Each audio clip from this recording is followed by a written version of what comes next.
Welcome to CosmoFactory, a podcast by Cosmoprof Worldwide Bologna, where we explore the entire cosmetics, personal care, and fragrance industry supply chain.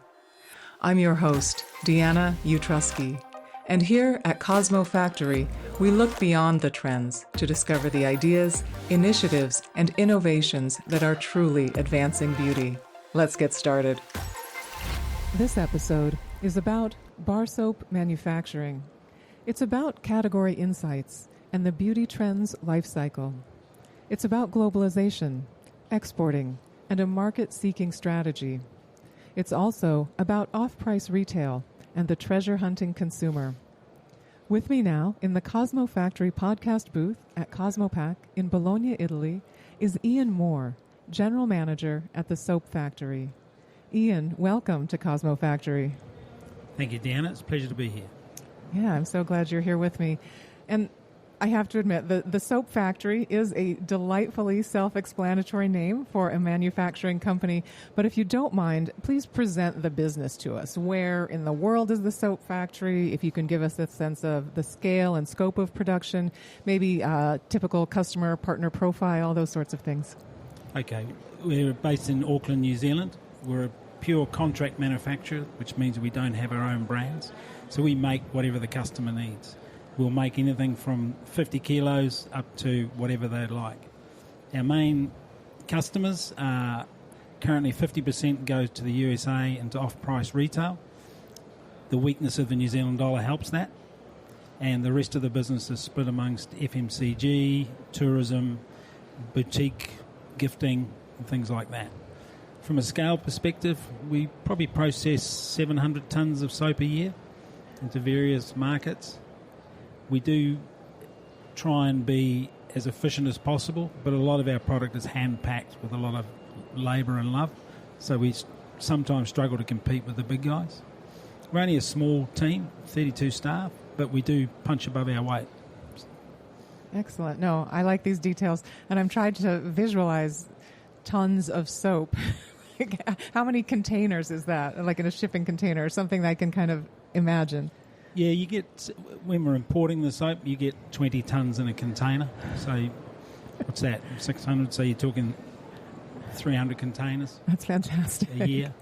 It comes from all over the world in different parts. It sounds a lot, but when you're processing, it goes through very quick, very quick. Yeah. And yours is only the second company based in New Zealand that I've gotten to interview here on CosmoFactory. Episode 14 featured ingredient maker Organic Bioactives, so definitely worth a listen for anyone who hasn't heard that yet. But can you say more about the sort of customer partner that you work with in New Zealand? I'm hoping you can help us see maybe a bit more of the country's B2B beauty market. Okay, one of the strengths of the New Zealand is we have a lot of tourists, and they want to buy products that are made from local ingredients, whether it's goat's milk, manuka honey, things like that. And there's a lot of New Zealand natural products that they will see when they're travelling around New Zealand, and then they'll want to buy something like that to take away or take home. So we push that a lot with our customers, and customers will come to us and say, can we have this special ingredient? We'll do whatever it takes to sell the product or help them sell their business or their brand. A lot of it is our customers wanting to get a tourist or someone from overseas taking their product back home and then continuing to buy it once they get back. Sure. No, that makes very good sense. And I'm curious to know then, are a lot of your New Zealand customers, are they in sort of the personal care and beauty space, or is soap sort of just a special category that kind of any brand adds on? Is it maybe some fashion brands are selling soap? Help me think about it more. Yeah, so like I said at the start, there's FMCG as part, like you go into a supermarket and buy an ordinary bar of soap to wash yourselves. Others goes into high-end gifting, so that people will use a very fresh fragrance, and so that someone will buy a gift for someone. Mm-hmm.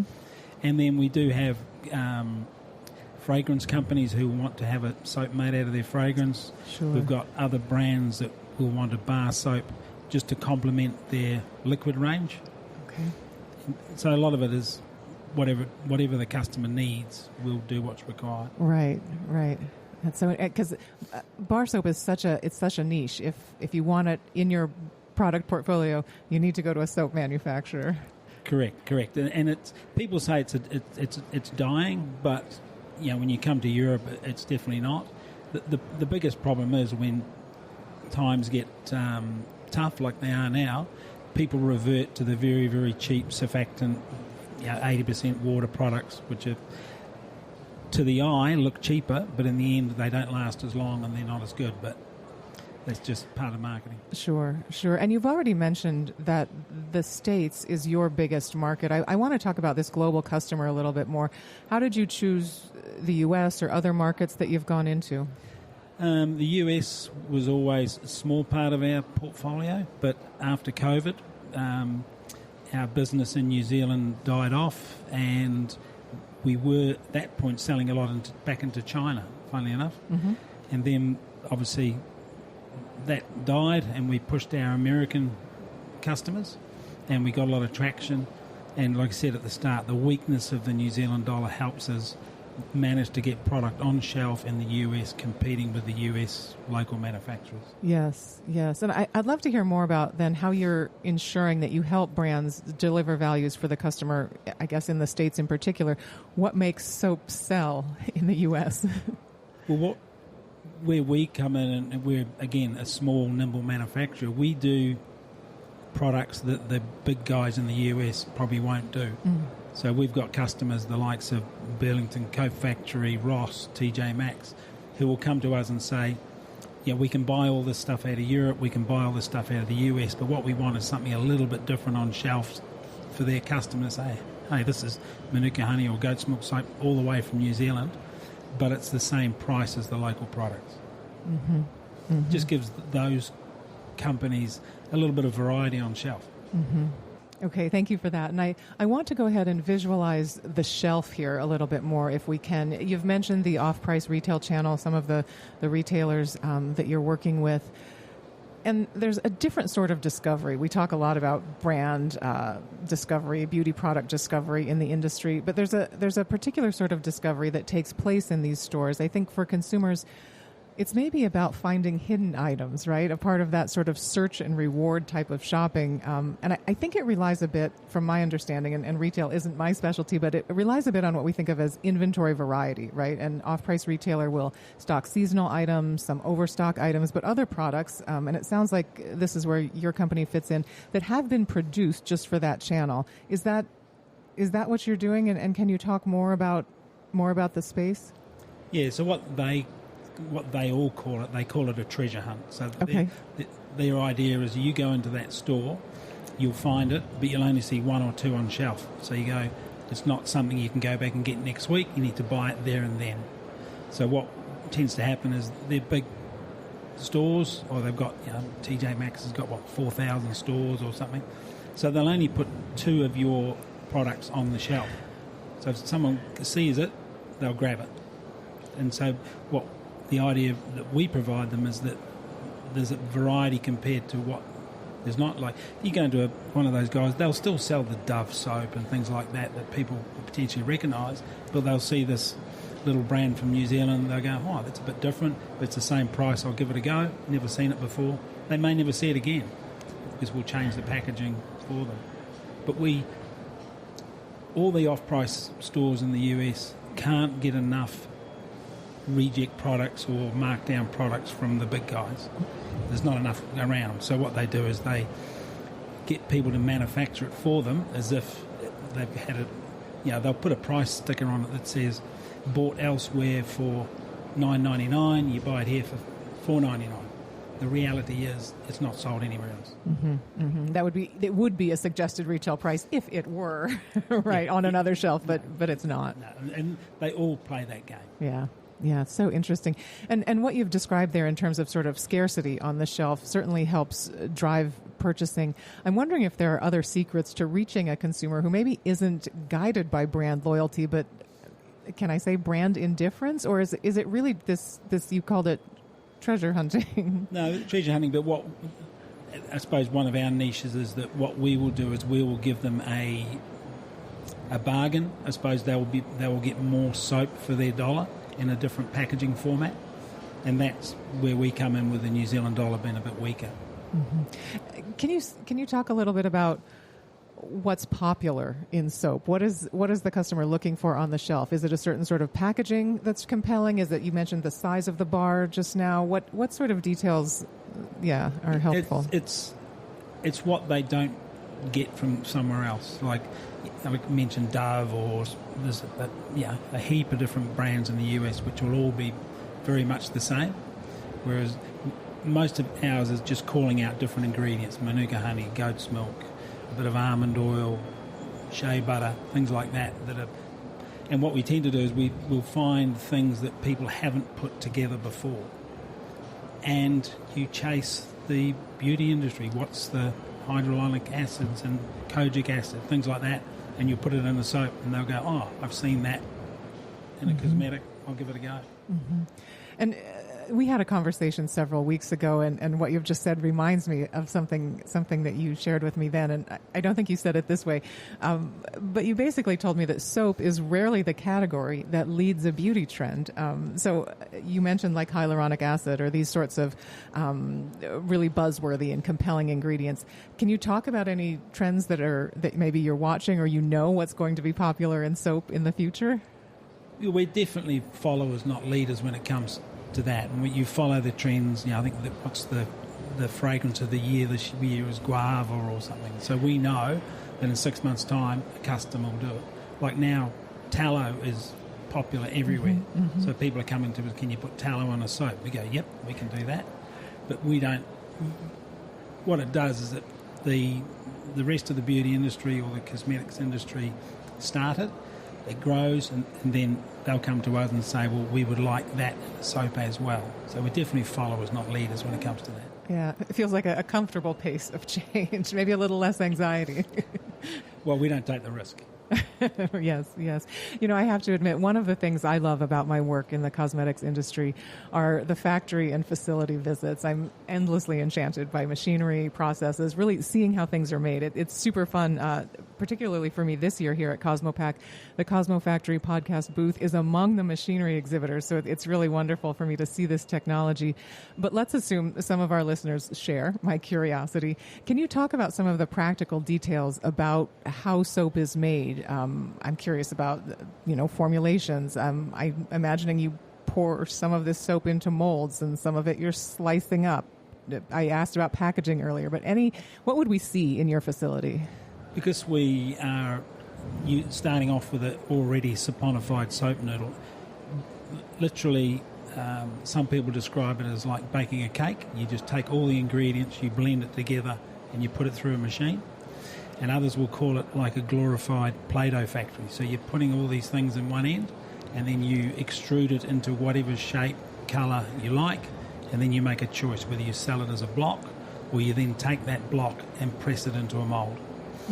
So, if you it's recipes are like a cake. Whatever we put in, fragrance, everything goes in together. It's then mixed. It goes in through a triple milling process, which makes sure all the ingredients and the fragrance is fully forced through the soap. We then put it into another process, which we can then create whatever shape, size we want. But yeah, it looks, when you're extruding it out, it looks like a glorified Play-Doh factory. That's not so bad. And I guess I'm curious too. Then, is most soap a rectangle? Like, is there sort of a standard format? What we say to our customers, you're limited by your imagination. Whatever. And then, obviously, like anything, the more intricate it comes, the more labour you put in, the higher the cost. And you have what we would think of as stock moulds available. Yeah, the business has been around in its current form for 30 years, but the bones of it were like 100 years old. Okay. 100 years ago. So we've got 800 or 900 moulds. You imagine a shape, we've got it. Fantastic. And speaking of manufacturing, I believe there's a sustainable manufacturing story here too, maybe especially in terms of water use or process waste. Can you talk about these sorts of bar soap production? Yeah, you'll see a lot of people who will be now in the sustainability or eco-friendly space saying how many plastic bottles they've saved or done. But if you think about it, soap has been around for a long time. It doesn't need to be protected. The only people put protection on it really so you can put a label on it and explain it. So it is very sustainable. It doesn't really have a use-by date. The use-by date's only for the packaging. Yeah, we've got bars of soap that were made 40, 50 years ago, are sitting in our cabinets, and they're still fine. Mm-hmm. They're still fine. It doesn't degrade. Yeah, it's from a sustainability perspective, it's amazing, and it's made by sustainable vegetable oil from plantations. There's no water used, very little water used in the process. So and there's no waste. Any soap that doesn't get used, we can put it into something else, and so it's very, very, from an environment perspective, it's great. Okay, so interesting to hear. And I'm imagining there are some questions I haven't asked you. If you mentioned earlier, maybe a fragrance brand comes and wants their scent in a soap, or you have a new partner in the gift channel or something like this. What does your customer partner need to know that we haven't talked about? If a customer comes to us, one thing that we always say to them, we need them to understand what market they're selling into, what sort of retail price they're looking at, because we get a lot of people come to us and they want to start up a soap brand, but they've got no idea of. Yeah, I did a quick Google. You can find soap upwards of $100. Of course, you can find soap under $1 US. So I'm imagining there's a spectrum here in terms of margins. And huge.